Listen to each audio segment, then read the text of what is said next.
Patricio del Corro, de Frente de Izquierda, también está con nosotros. Patricio, ¿qué tal? ¿Cómo estás? Buenas tardes. ¿Qué tal? Buenas tardes, ¿cómo están? Muchas gracias por haber venido. Tu apreciación, contanos, ¿qué pensás de todo esto? ¿Es una persecución política? Mira, me parece que en Argentina siempre la justicia actúa en relación con el poder político de turno. En este caso, este gobierno está usando la justicia, eso no me cabe ninguna duda. Por eso es verdad que salen a la luz estos casos justo cuando salen los aportantes truchos, etcétera. También la utilizó el gobierno anterior. Entonces no me extraña nada de la justicia federal que arma y desarma causas según sus voluntades políticas y no según realmente investigar la verdad de los hechos. El caso está claro. ¿Qué gran empresario está preso hoy en Argentina por causas de corrupción? ¿Qué gran referente político está preso hoy en Argentina por causas de corrupción? Ninguno. ¿Baez? O sea, ¿Y Baez? ¿Cómo no? no, ¿Y Baez? pero armo de grandes empresarios, por ejemplo. Baez no era un gran empresario. Sí, pero usted tenga en cuenta, por ejemplo, los empresarios de la construcción, ¿no? Esta gente que iba recolectando los bolsos, supuestamente. ¿Usted vio algún empresario de la construcción preso? Por ejemplo, hay un caso, ¿no? El subte, por ejemplo, de la Ciudad de Buenos Aires, lo maneja Benito Rogio. Benito Rogio no puede salir del país porque está implicado en la causa de corrupción más grande de toda Latinoamérica. Sin embargo, a los empresarios nunca los busca la justicia. Siempre se hace esto más como un show político que realmente para saber qué pasó con ese dinero. Suponiendo, Patricio, suponiendo que de todo esto surja real y efectivamente que hubo corrupción, se compruebe, llegan a juicio oral, se comprueba realmente. ¿Es un beneficio para Macri y levantaría el puntaje que está perdiendo Macri en estos últimos días? Hay que ver cómo utilizan políticamente la causa. Sin lugar a dudas, hay causas de corrupción de en serio. Lo vimos con la mina de Río Turbio, lo vimos con la tragedia de Once, por ejemplo. Entonces, saquemos, ¿hay causa de corrupción? Sí. La corrupción es sistemática en lo que hace a la relación obra pública y gobierno. Es de todos los gobiernos y los cruza transversalmente.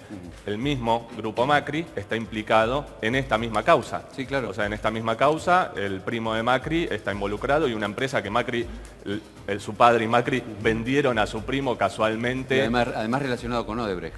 Exactamente, y aparte hay una cosa, desde el 2008 figuran las anotaciones en este cuaderno, casualmente desde el 2007 es que hay una nueva ley que impulsó Macri, por la cual los empresarios y los accionistas de las empresas no son responsables si alguien de esa empresa ganó una licitación pagando coimas. Entonces, ¿qué quiere decir? Las cúpulas de esas grandes empresas se lavan las manos, mandan a hacer el trabajo sucio a alguno de sus empleados. Veamos hoy, ¿no? Que sale el remisero, o sea, salen todos actores de segunda escala en lo que es la real corrupción que hay en el país en la obra pública. Y bueno, entonces va a depender cómo se utiliza políticamente, pero por lo menos desde mi punto de vista lo que hay que dejar claro es que es un problema de este gobierno, del anterior y de los anteriores, siempre, y de la dictadura también. Siempre en el país los grandes empresarios hicieron la plata con estafas en la obra pública. A propósito de esto, Patricio del Corro, ¿cómo va a resistir la sociedad? ¿Con movilizaciones y de qué otra manera? Porque las movilizaciones parece que ni siquiera le dan un poquitito de sensibilidad al gobierno. No, me parece que hubo movilizaciones importantes que mostraron que golpearon al gobierno. Sí, pero todo sigue, los aumentos siguen. ¿De qué manera lo golpearon? Todo sigue. Mira, fíjate, el gobierno cuando ganó las elecciones tenía pensado la reforma previsional y la reforma laboral. La reforma laboral se suspendió después de las enormes movilizaciones que hubo en el Congreso en diciembre del año pasado. La media sanción para el aborto legal, seguro y gratuito, también todos los números decían que no salía la media sanción, que no podía ser, y fue la enorme movilización del movimiento de mujeres la que logró que avanzara en diputados. Bueno, y mañana, esta semana, el 8, será una gran pelea también para que se termine de aprobar. Me parece que eso al gobierno le tiene miedo, que por eso ha contado con un dador de gobernabilidad especial, que es la CGT, que tiene un pacto de no agresión con el gobierno, no sé, escandaloso. Ya, ¿Y qué pasó ¿no? con las marchas del tarifazo, verdurazo, las marchas contra el FMI? Me parece que hay muchas marchas que expresan el descontento, Entre pero otros, ¿no? al no tener el poder de fuego que significa un paro nacional o un paro de los grandes servicios, del transporte, de los bancos, etcétera, bueno, eso sí es lo que le da más aire al gobierno para seguir con todas las reformas. Porque se empuja a que, bueno, cada sindicato pelee por separado, se empuja a que los pequeños productores hagan su verdulazo, hagan el reparto de panes, pero todo por separado. Muy distinto sería si la CGT realmente convocara una movilización. Vimos el paro de hace pocas semanas, el paro fue contundente. pero no se llamó a que esa bronca se exprese en las calles. Me parece que esa es la diferencia en que le está dando al gobierno un suspiro en una situación que es muy mala, como todos marcamos. ¿Y qué opinás con respecto, por ejemplo, a la multa que le aplicaron a Moyano? Me parece que ahí hay mucho fundamentalmente, de persecución hacia los sindicatos. Y se ve cuando, por ejemplo, Moyano fue oficialista los primeros años, incluso ayudó a Macri a que fuera presidente, y ahí no pasaba nada, ¿no? No había ninguna discusión. Cuando cambió, bueno, ahí empezaron los aprietes judiciales. Un caso emblemático es el caso de los trabajadores del subte. Unos trabajadores que tienen su sindicato, lo votaron, es democrático, todo el mundo sabe que en el subte el sindicato de la GTCIP es el que dirige y no la UTA, y el gobierno le saca la personería mediante la justicia, nuevamente, para dársela a la UTA, que todos saben que no tiene ni 2 afiliados en el subte. Entonces, me parece que hay un apriete a algunos sindicatos según si se posicionan más o menos de manera oficialista. Y eso también hay muchos sindicatos que no, pero hay muchas cúpulas que aceptan ese apriete porque tienen las manos manchadas también de corrupción o distintos negocios que han tenido con otros gobiernos. Persecución a los sindicatos, entonces. Sí, completamente. Quiero referirme al último comentario de acá del compañero del Corro. Sí. ¿Vos sos del Partido Obrero? Del PTS. Bueno, no, creo que está muy mal hacer una síntesis de la que hiciste recién, es decir, Moyano fue oficialista. Moyano fue sindicalista. ¿No oficialista? ¿A dónde lo viste que fue? Bueno, en algunos momentos en Moyano... un acto descubriendo un busto de Perón a pocos días de las elecciones, ¿y eso no es solo oficialista? Ah, bueno, está bien, tenemos tenemos distinta caracterización de qué es ser oficialista. Para mí hacer un acto con un futuro presidente es ser oficialista. ¿Pero vos viste firmar algún acuerdo en contra de los trabajadores?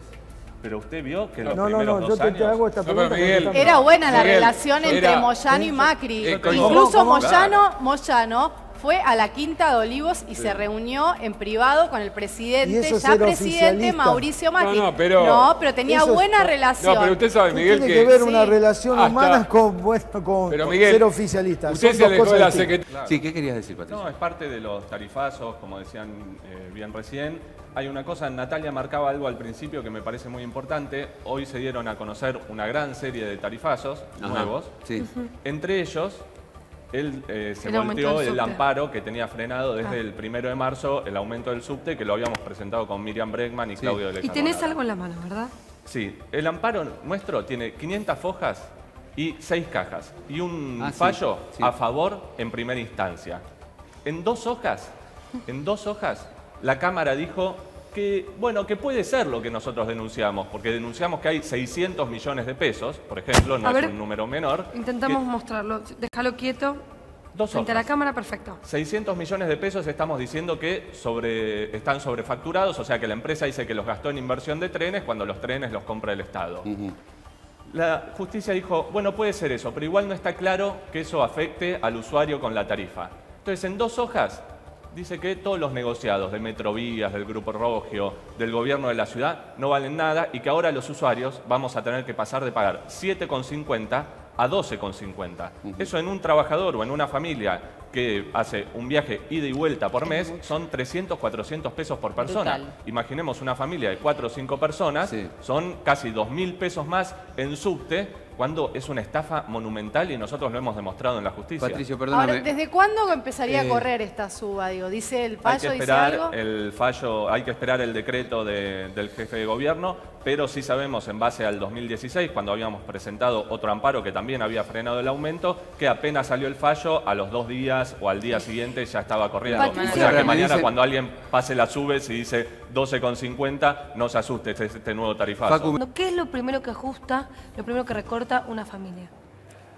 Hay gastos, por ejemplo, familias que por ahí podían salir a comer afuera o tener alguna distracción los fines de semana, eso se nota en la calle, está mucho más frenado.